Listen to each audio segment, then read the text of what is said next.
А я сейчас вам покажу, откуда на Беларусь готовилось нападение. И если бы за 6 часов до операции не был нанесен превентивный удар по позиции,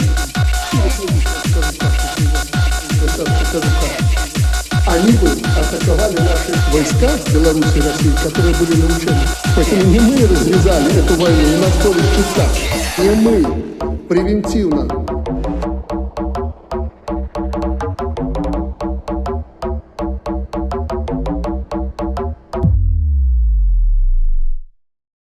Salut à tous, c'est Nico alias Professeur Connard, j'espère que vous allez bien. Avec ce qui se passe en ce moment, j'aurais pu faire un épisode sur les pires humiliations que s'est ramassée l'armée russe, que ce soit la défaite contre le Japon en 1905, seule défaite d'un pays occidental contre un pays asiatique, ou encore la pitoyable invasion de la Finlande par l'URSS, lorsque les troupes soviétiques ont perdu 5 fois plus d'hommes que leurs adversaires. Mais ces épisodes sont déjà bien connus et ce serait un peu tiré sur l'ambulance. Cependant, pour rester dans le thème de l'invasion de l'Ukraine, on a tendance à oublier qu'il existe un troisième acteur de cette guerre, bien que son implication dans le conflit ne soit pas directe. Je parle de la Biélorussie. La Biélorussie, ou le Bélarus, appelez ça comme vous voulez, j'en ai rien à foutre, est un pays de 10 millions d'habitants, qui a obtenu son indépendance à la chute de l'Union soviétique. Elle est dirigée depuis maintenant 28 ans par Alexandre Loukachenko, élu pour la première fois en 1994 lors de ce qui furent les premières et aussi les dernières élections véritablement démocratiques en Biélorussie. Considéré comme le dernier dictateur d'Europe, une appellation dont le principal intéressé ne semble pas éprouver une honte quelconque, plutôt une fierté non dissimulée, Loukachenko s'est rendu célèbre principalement pour avoir apporté un soutien logistique à l'invasion russe, mais surtout pour avoir dévoilé en direct, sous le regard médusé de ses généraux et des commentateurs du monde entier, un plan d'invasion de l'Ukraine et de la Moldavie qui trahissait les objectifs russes. Un peu comme si Staline, juste après avoir conclu le pacte germano-soviétique, dévoilait en 1939 son plan d'invasion de la Pologne devant toutes les télévisions mondiales. Largement considéré comme une marionnette de Poutine aujourd'hui, depuis les manifestations de 2020 et de 2021 qui ont grandement fragilisé son régime, Loukachenko n'a pas vraiment une réputation d'intellectuel. Connu pour des phrases hautement philosophiques, telles que « mieux vaut être dictateur que PD », ou pour son immense apport à l'astrophysique, comme lorsqu'il se demande si la Terre pourrait dévier de son orbite en cas de frappe nucléaire, Louka n'a pas l'érudition d'un Stephen Hawking. Cela ne l'a pas empêché d'enchaîner 6 mandats présidentiels et de maintenir son pouvoir en place par un habile jeu d'alliance entre la Russie et l'Europe. Comment cet enfant de la campagne biélorusse, candidat sur une liste anti-système, a-t-il pu faire mentir les pronostics de vote en 1994 et rafler la victoire aux favoris de l'élection? Un ancien Premier ministre qui avait le soutien de toute la nomenclatura post-soviétique. Sous ses apparences d'autocrate rustre et caricatural, digne d'un méchant de cartoon, le dictateur moustachu serait-il un génie insoupçonné? Commençons par retracer son parcours. Né en 1954 de père inconnu, le jeune Loukachenko passe son enfance à Kopis en Biélorussie soviétique. Il fera quelques années dans l'armée en tant que garde-frontière lors de sa vingtaine d'années, puis devient secrétaire des jeunesses communistes de la ville de Mogilev. En 1982, il se lance dans l'agriculture et il est vice-président d'une ferme collective de l'État soviétique, officiellement appelée Sovkhoz. Le passé rural de Loukachenko est largement utilisé comme un argument dans la propagande biélorusse pour décrire un président proche des petites gens. Des chansons populaires lui sont même dédiées. Durant les temps troubles des dernières années de l'Empire soviétique, il est député au Conseil suprême de la République biélorusse. Il sera président au comité anticorruption du Parlement entre 1990 et 1993, où il s'illustrera lorsqu'il produira un rapport accablant le président Chouchkievitch de diverses malversations, ce qui entraînera sa destitution par les députés. La véracité du rapport sera fortement contestée par la suite. En juin 1994 ont lieu les toutes premières élections présidentielles démocratiques en Biélorussie. Louka entretient des rapports tendus avec l'élite politique, mais contrairement à ses adversaires, il possède un véritable soutien populaire. Il va baser sa campagne sur un programme simple, la lutte contre la corruption. Il se déclare comme un homme du peuple au-dessus des partis politiques et se présente en tant que candidat indépendant. Sa stratégie se révèle payante car il enregistre des scores largement supérieurs à tous les autres candidats, y compris les favoris. Il remporte 45% des voix au premier tour face à l'ancien président Chouchkievitch qui ne dépasse même pas les 10%, et écrase littéralement le candidat favori de l'élection, Vyacheslav qui fait 17% tout en étant soutenu par les milieux d'affaires économiques et par l'élite politique. Loukachenko remportera le second tour haut la main avec un écrasant 80% dans ce qui sera la dernière élection démocratique du pays. La suite est bien connue. Multiples référendums organisés de façon douteuse visant à accroître le pouvoir du président, répression des manifestations et de l'opposition, hommage symbolique à l'Union soviétique, comme la conservation de l'acronyme KGB pour les services de renseignement biélorusses, l'économie reste fortement inspirée des dogmes soviétiques, nationalisée à hauteur de 75% du PIB et dirigée par des plans quinquennaux. Même si le marché et la concurrence sont encouragés dans certains secteurs afin d'augmenter l'efficacité économique, l'État intervient fortement pour soutenir le pouvoir d'achat des consommateurs. Par exemple, les tarifs du gaz, des loyers et de l'électricité sont encadrés et jusqu'en 2016 existaient des subventions pour des produits de première nécessité comme par exemple les médicaments, le pain ou la viande. Loukachenko qualifiera lui-même ce modèle de socialisme de marché en s'inspirant entre autres des réformes de Deng Xiaoping en Chine. Il le présente comme une alternative plus juste aux réformes qui ont eu lieu dans d'autres pays post-soviétiques, en particulier la Russie des années 90, qui est pour lui l'illustration d'un capitalisme sauvage. Cependant, l'économie biélorusse ne pourra pas se reposer sur son industrie héritée de l'époque soviétique, qui deviendra rapidement obsolète, et deviendra fortement dépendante de son voisin russe, en particulier pour le secteur des hydrocarbures, qui représente au moins 20% de l'économie de la dernière dictature d'Europe.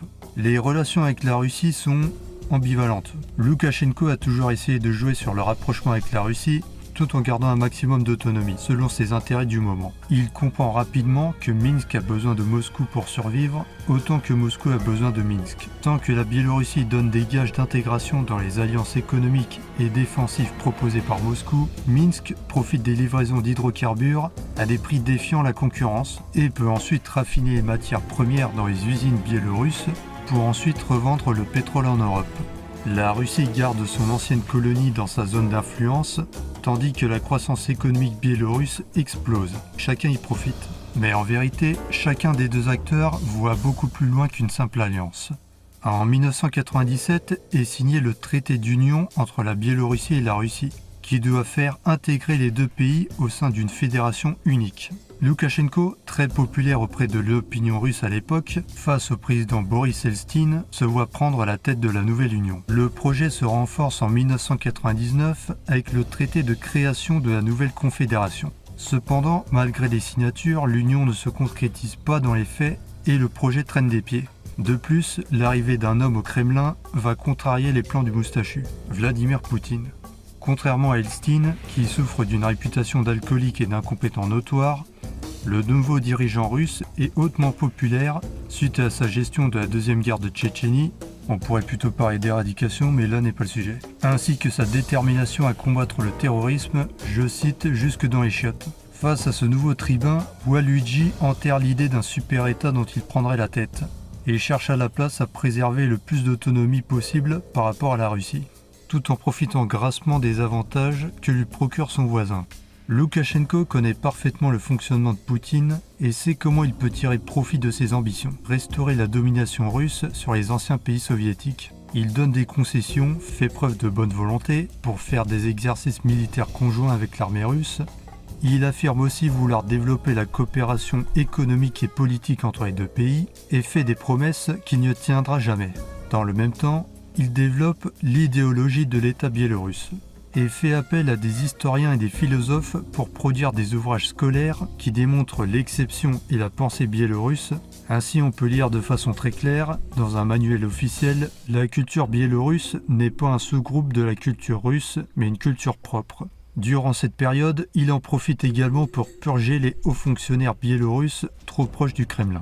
Son double discours a le don d'agacer les dirigeants russes qui ne peuvent néanmoins pas couper les ponts avec Minsk. Car ce serait avouer que l'intégration économique et politique de la Biélorussie est un échec. Cela n'empêchera pas de très fortes tensions entre le Kremlin et son allié. Nous sommes en 2008.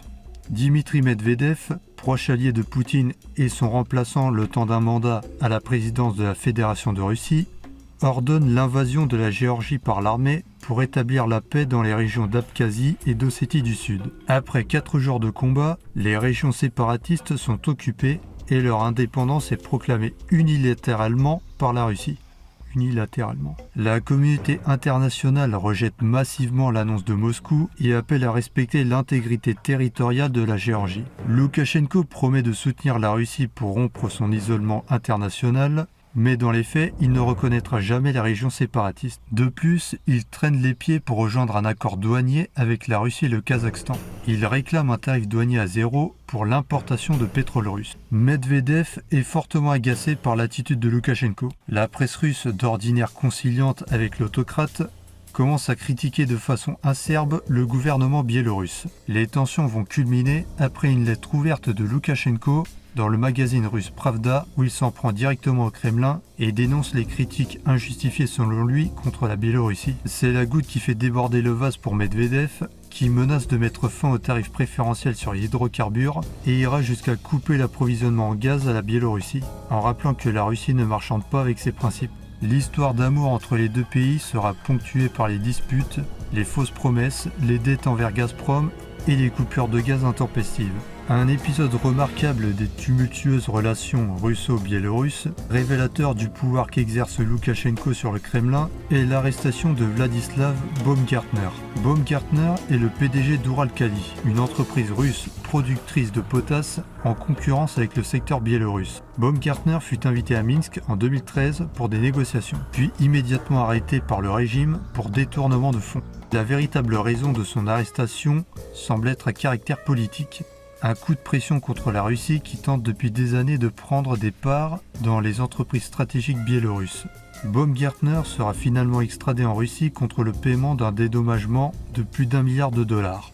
Le fait que Loukachenko soit capable de prendre en otage en toute impunité un oligarque russe et d'exiger une rançon pour sa libération en dit long sur sa capacité de pression sur Poutine.